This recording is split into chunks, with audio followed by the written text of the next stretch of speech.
نمای بیرونش که الان خیلی خلوته.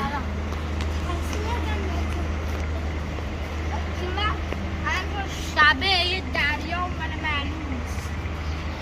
بعدش اینجا هم یه خونه داره. صدای آهنگ از کجا میاد میشنویم بچه‌ها؟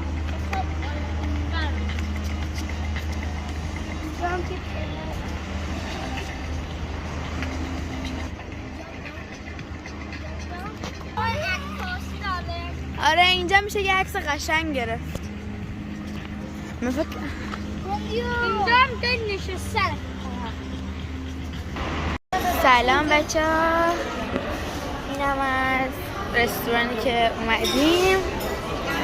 خوشگله. سلام.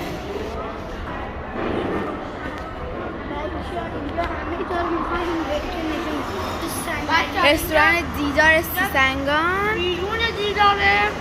بله. بیرون رستوران دیداره. ببینید اینجا بیرونشه.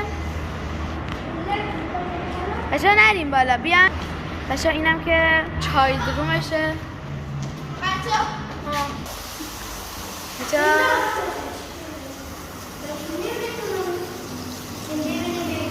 اینم که سرویس بهداشتی رو حال میکنید. آره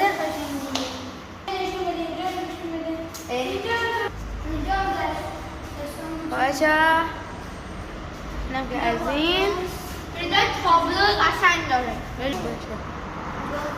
اینم که آسانسورا. یه دونه نما از بیرونم براتون بگیریم. بیرون خدای قشنگه نه بچه ها؟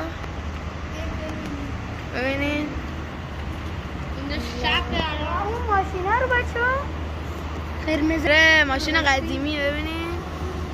اینجا الان مردم زیاد نیست. آره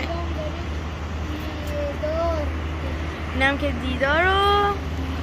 مرسی که همراهمونی تا اینجا.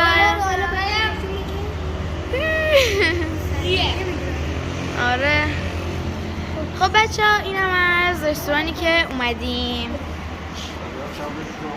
اینم که